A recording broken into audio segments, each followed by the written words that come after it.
My coffee. No, it's got sugar in it. Yeah, a duck. Yes, you're quite right. It is a duck. Look at that. It's a Donald duck. So do you want some more?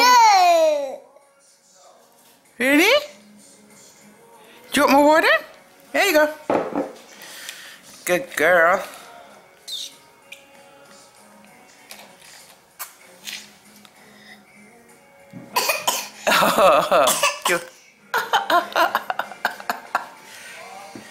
Alright, what's next?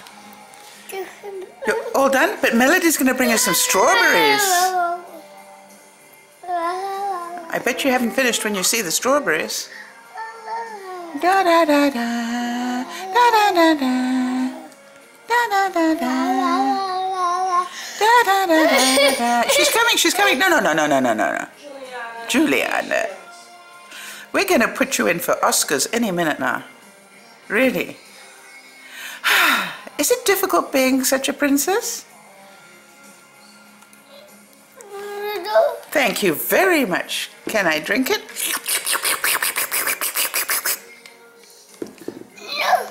Okay. Oh, you want me to feed you? What is it? You're going to be pathetic now? Thank you, Julianna. Good girl. How's it taste? Good?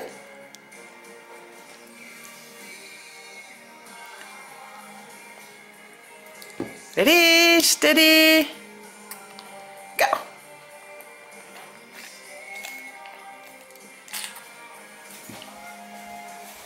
Yum, yum, yum, yum, yum, yum, yum, yum. Now look at what's coming now.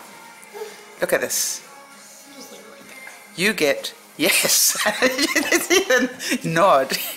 Okay, strawberries. Yum.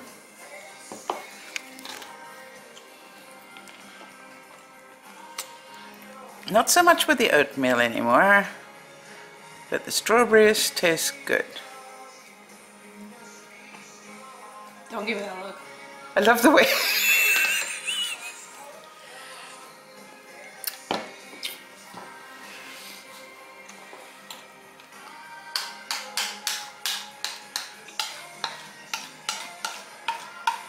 I just really wish we could bottle what goes on in that mind. Mm-hmm.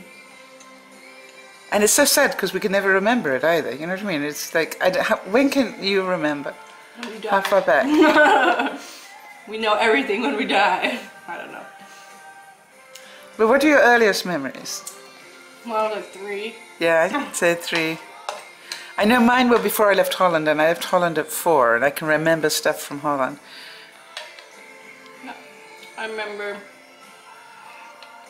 so I don't remember anything from San Diego. I remember like when we first moved here, and I was like when I was 3.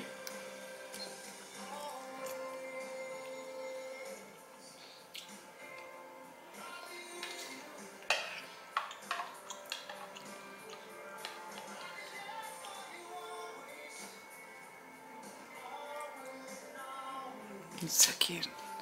You know, you're almost scared to stop. I don't know. Because you know you're going to miss the look. I know Judy and Benji have that problem all the time. They're like, dang it, we missed it. Yeah, that's right.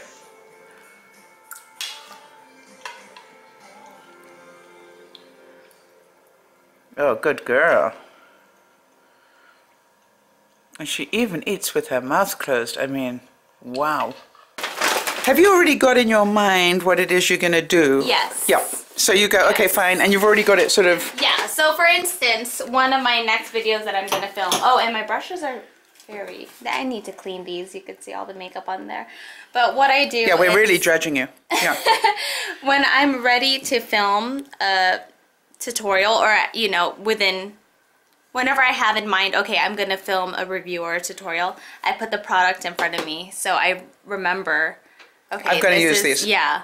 So then one of my next videos that I'm going to do a review on are the NYX Invincible Foundation. And this claims to be full coverage. So. Guess what I got in my pocket today? Oh, the matte lipsticks. Those are amazing. Aren't they nice? I'm learning. Yes. I'm learning. I was saying that, you know, before we started all of this lot, you know, I used to have 2 colors of lipstick, pink and peach. Yeah. Now you're venturing. Now I'm venturing into darks and mattes. And who would wear matte lipstick? I remember thinking that. Really? Oh, gosh, yes. It's my favorite. I know it is. Formula. Well, I knew it had to have some and it value. looks good. Yeah, I'm getting used to it. You usually like the shiny. Yeah. Oh. Because I grew up with it. That was what was in. That was the big thing, was the shiny lipstick. But don't you notice that the mattes last 10 times longer? No, let me tell you what lasts 10 times longer. Oh, Moody. The moon. Isn't that funny? That's what. No, but only, but this is what I was trying to say to people is that, but on my skin, I don't know what it does for anybody else. So what, if you were to advise me and you say, Sal, for me, and I know it's what works on your skin, what is the best lip gloss, lip stain that you have used? Lip stain. For you. Well, let's look in my drawer. Oh, yes. That is what they wanted. So this is my crazy. Okay, so second to bottom drawer, people. Crazy. My Look at this. That's what I wanted to find. lip stain. Oh gosh. Oh, you know what's really awesome and it's super affordable are the Revlon Just Bitten Kissable Balm Stains. Okay, now These are great. They really do stain your lips. They're So that's not what I thought it was. I had another Revlon Just Bitten that looks Like totally this? different. No, it's a 2-part one. And it oh didn't work. right. Oh that was really bad. Thank yeah, you. that was the original. Yes, thank you. Yeah. It does not work. When they came out with the line, it came out with something and then the other end was clear. Thank you, because everybody said, well, Judy recommends so-and-so, so I went and got it. And I'm going, Oh, that's the wrong one. I know that now. Thank you so much. See, if I hadn't, okay. So this is what you do. You have all this stuff in drawers. Yes, look, and I don't even know what's in here anymore, you know? Wow. Look, this one is a really old lip gloss from the MAC. Did you hear about me and my green mascara? No. Yeah. So I went and got mascara the other day. And when I did it, and I went to put it on, I'm going, oh my God, it's green. And then I went, but I have green eyes. Oh. I could do this. And then? And I thought if I hadn't been doing The lipstick. the lipsticks and everything, I would never have tried green. Oh, So you see, I'm learning now. See? There you go. And I'm being challenged. Okay, so that's what you do. That's what I think everybody wanted to see. Yeah, and then How many of you are going? Foundations. All right, so now I've got Nana, and I'm going to give her a mention here. Because Nana says that I am not allowed to keep my lipstick for more than 6 months or something. Oh gosh, I so don't follow that rule, which is horrible. But that is the general rule. Foundations, I think. Oh, mascaras, they say 3 months. No longer than 3 months. Is that built-in obsolescence? I don't know. Do you know what I mean by that? No, I don't know what that means. All right, it's okay. Sorry, I didn't mean to. I didn't. No. I'm like, great. No, hang on a second. I didn't mean to trick you in that. That's not who I am. But what I mean, in other words, they make products and they tell you it'll only last for this long to make sure you buy some more. Okay, I see what you're saying. So they call it built-in obsolescence. Right. Okay. Well, I learned. Or a printer that after it's printed 3,000 copies automatically has a thing that goes down and goes, I'm dead. Do you know they do that? Oh, no wonder printers. It's built-in obsolescence. It literally has. Messed up. It literally has a little gizmo in it that once you've printed this many copies, it will go. That is horrible. I never knew that. But you know what? I always thought, like, wow, these printers really don't last. That's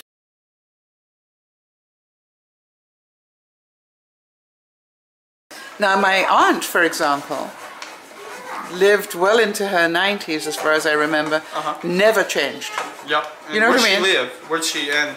She was in America. She was in San Francisco. Really? And she was British? And she was British through and through until the day she died. Yeah. You know what I mean? She never, ever wavered. Cool. And you could never say to her, yeah, but hang on, it's the American way, you know. She didn't, as far as she was concerned, that was rude. And it was interesting because I'm going, gosh, you know, that's so sad. Well, there's beauty in every single type of culture, I think. Yeah. So I mean, in Japan, you know, I might almost give it a negative type of vibe, but what's beautiful about it is there's a lot of order there because of the etiquette and how people go above and beyond. Judy and I were talking. If you were to lose an envelope full of money, right, $1,000, 10 $100 bills, if you did that here, 90% chance it's going to be gone, right? That's just the truth, okay?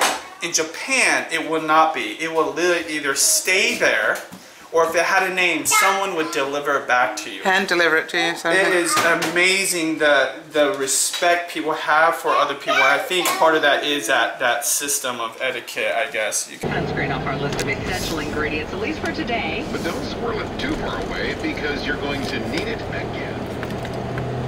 Well, hello everybody, this is Dear Mama Sal, and it's 12 degrees here in southern British Columbia in Canada, which would make it 52 in northern Washington state today. So, I've just heard the news people say that we can put the sunscreen away for today, which means that it's going to rain. I'm pretty sure it's going to rain quite a bit. And guess who didn't bring her raincoat? Duh! Never mind. It's just water, right? It's like standing in a shower but with your clothes on. I can do that. Why not?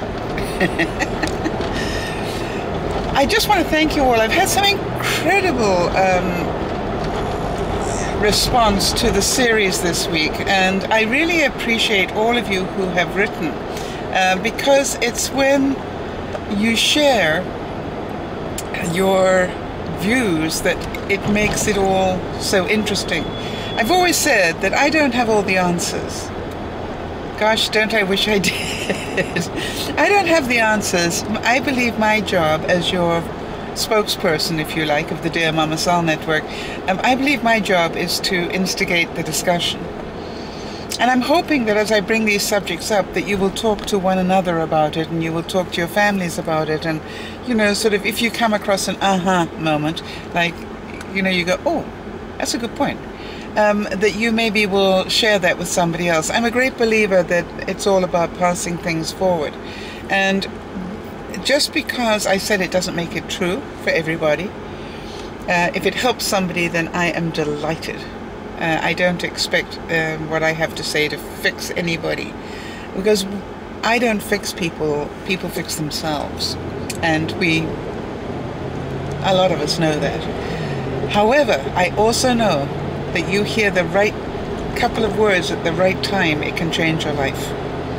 And that is why I am absolutely amazed at the ability that we have to just change people's lives, just by, for example, just for my doing what I'm doing.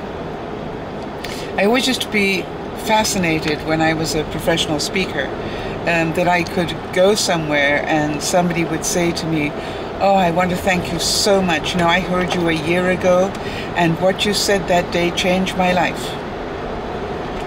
And I'd say, really? What did I say that day that changed your life? And they told me something, and quite honestly, I was pretty sure I didn't say it. But it didn't matter. What they heard changed their lives. In other words, what they heard, it was an aha moment. Oh, right. And that made them do different things. I always say to people, I don't motivate people. I just flap my lips, you know, blah, blah, blah, blah, blah, every morning. I don't change people. What I do, hopefully, is I make, as somebody said in the notes yesterday that I read, what I hopefully do is get you to rethink some things. And that's my wish. And that's why we will be talking about these same subjects time and time and time again. Why? They're ongoing problems for people. The pain of heartache is an ongoing problem. Right? It's not something that you feel once in your life.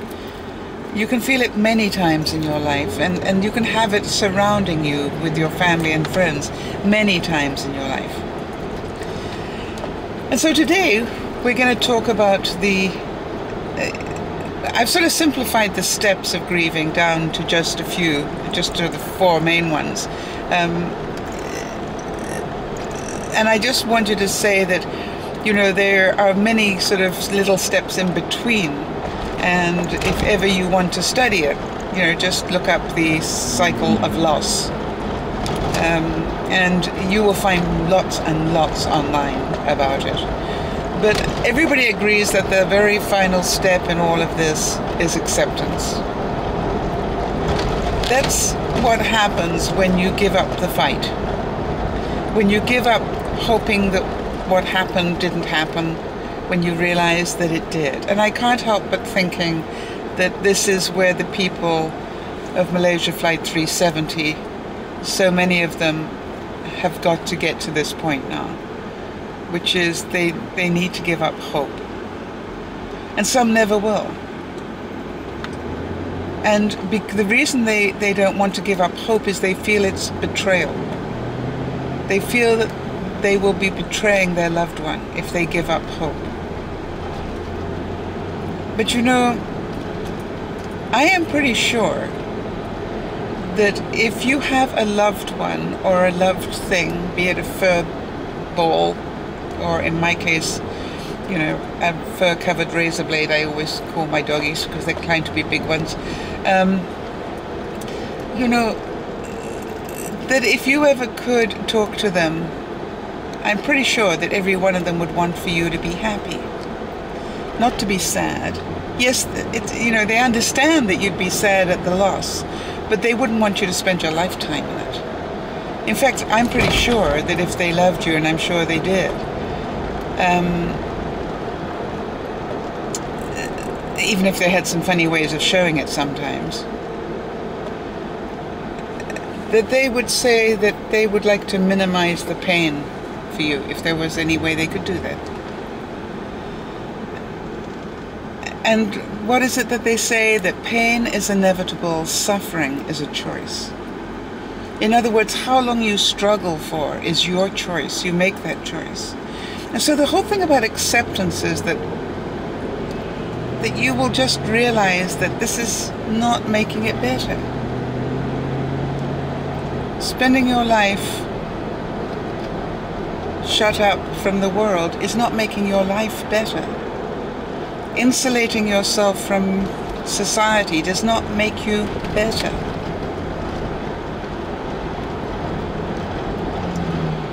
And it sure as heck does not make you happy, and we'll be talking about that subject next week. And so acceptance is reaching that place where you realize that yes, you have been sad and you are sad, but now it's time for you to start learning how to move on.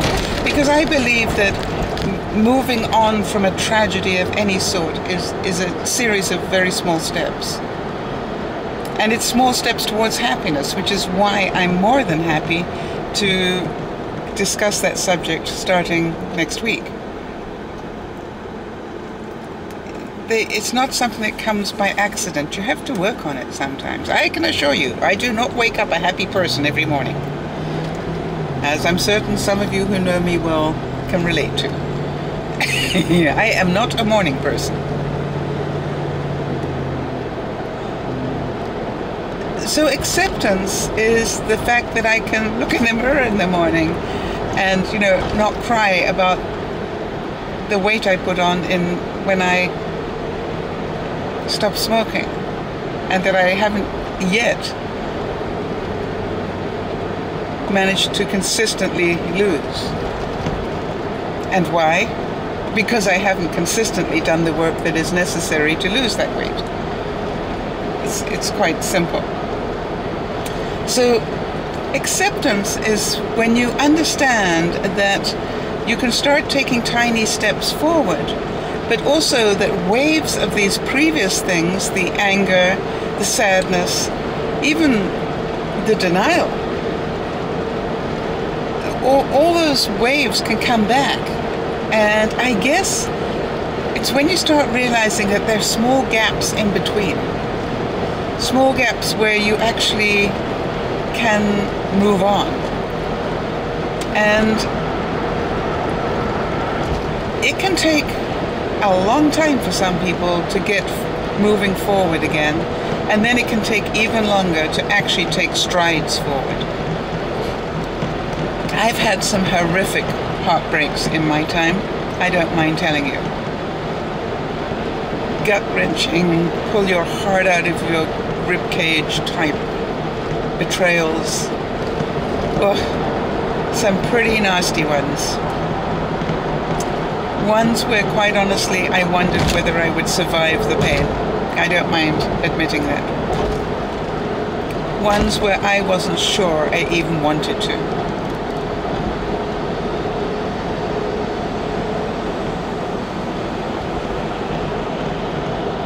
And yet, luckily, in each case,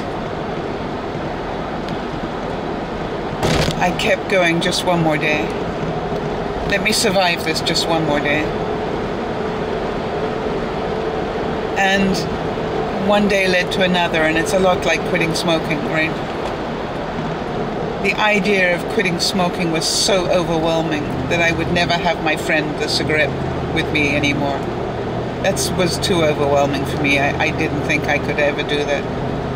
But maybe for a day I could, or maybe for an hour I could, or maybe for a minute I could. And so I would really ask you to look at it in the same way. I don't care what your battle is. I don't care what your addiction is, whether it's for food or drink or whatever, or love. Oh gosh, was I addicted to love in my time? Wow. That's a whole nother story. So, you know, it's just like, can I do this for just another hour? Can I just survive? And then eventually I decided survival wasn't what I wanted. I think there was a line about that in 12 Years a Slave, that, you know, he didn't want to survive, he wanted to live. And so, I'm sorry, I've got something in my eye, obviously, because my eye is having a little cry on the side here. And so the acceptance is when you just go, this is really difficult, but I choose to have hope that there is a light at the end of the tunnel, and it's not the oncoming train. You know, there are times when you just have to believe that there is a better part coming. And some people have that ability because of their faith. And some people think it's unrealistic to hope.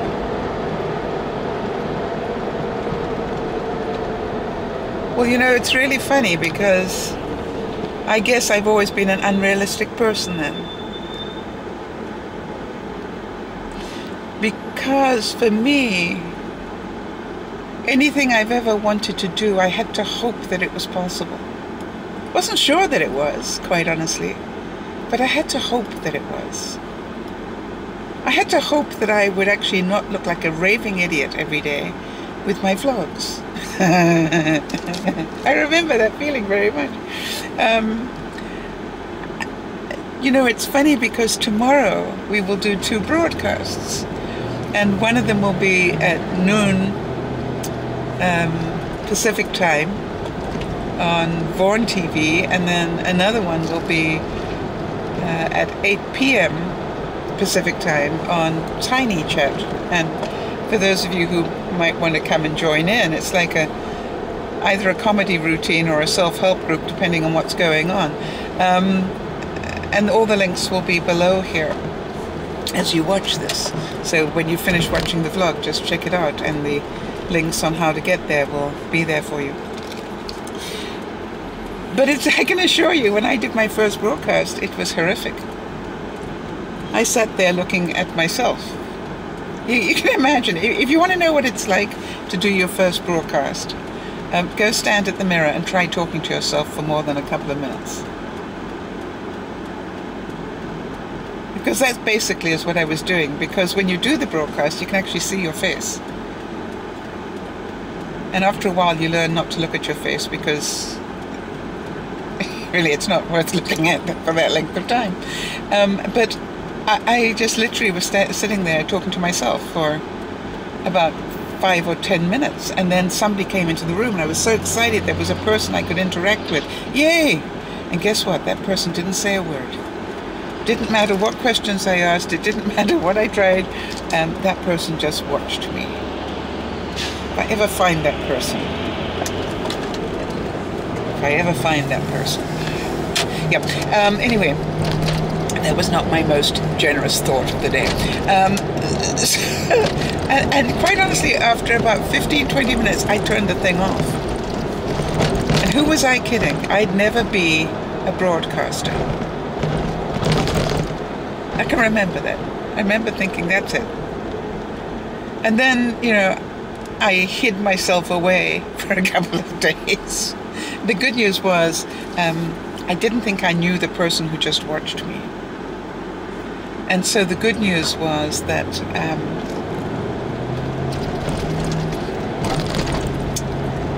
that nobody knew, or I hope nobody knew.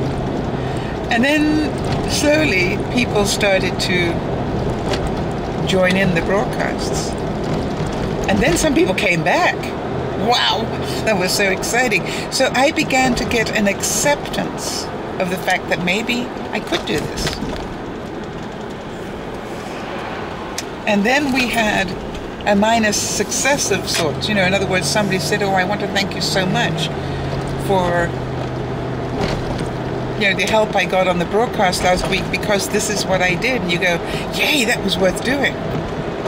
That's awesome. And then you realize, gosh, you know, there is hope. And really, that is all that I've done. Is step by step, day by day, is to keep hoping that if I keep doing the vlogs, people will keep coming. And that we will help one another, and therefore in the ripple effect, other people will be helped. And even in the short time that we've been doing this, I am certain that I could tell you quite a few stories about some of our viewers who have gone through some pretty tough times already, and that we've been there to support them, and that they knew that they knew anytime they wanted to have a quick change of pace, a quick change of attitude, they just had to come to the broadcasts, and hopefully they would smile a bit and learn a bit and laugh a bit and cry a bit and get out of themselves a bit. You see, part of acceptance is that you don't concentrate on you all the time.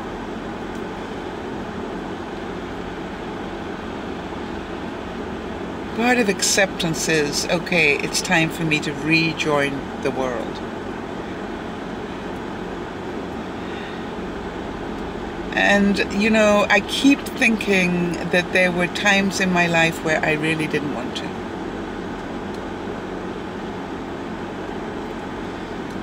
Sitting and dwelling was actually less of a strain.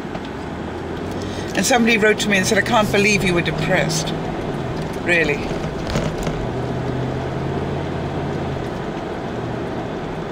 I not only was depressed, but I was a motivational speaker, an international motivational speaker suffering from depression. Now there's an irony. And as I've said many times, you know, an awful lot of comics are depressed people. But I don't know what happened, but one day I got fed up with it. I wanted to get on with my life.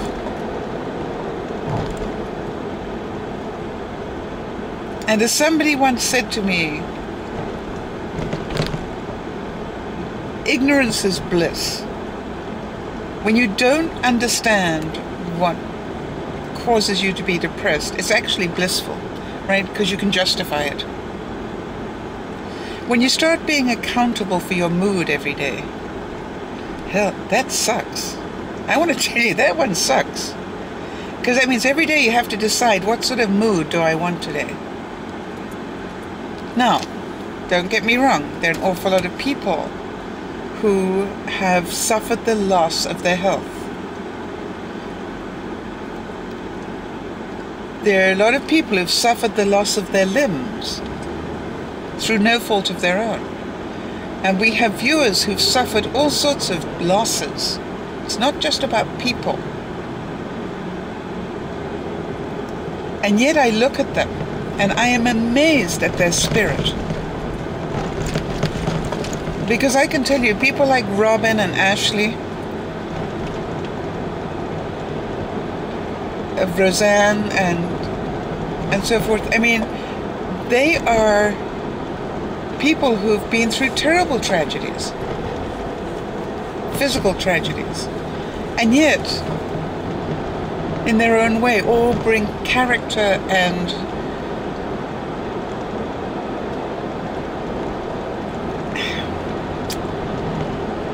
what would you call it? I want to call it a pattern to the tapestry that is Dear Mama Sal. Do you know what I mean? They each bring their own part of that tapestry. They bring it flavor.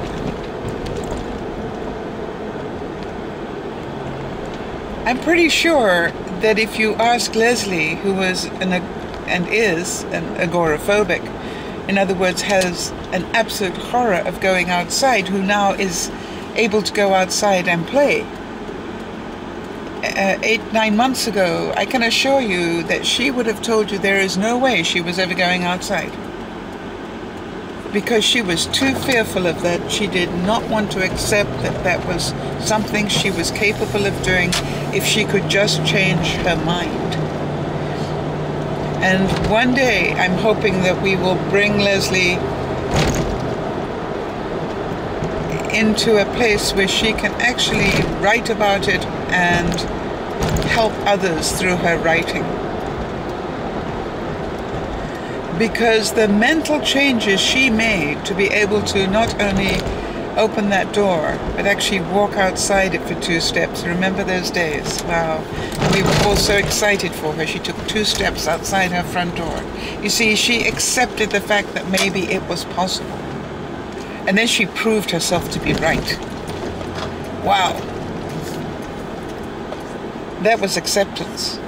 Because once you've accepted that it may be possible to do 2 steps and then you prove that to be true, then you go, well, maybe it's possible to do 4. And then 6. And then maybe 12. Oh no, maybe 12's a bit scary. So let's make that 8. And then she started to drive.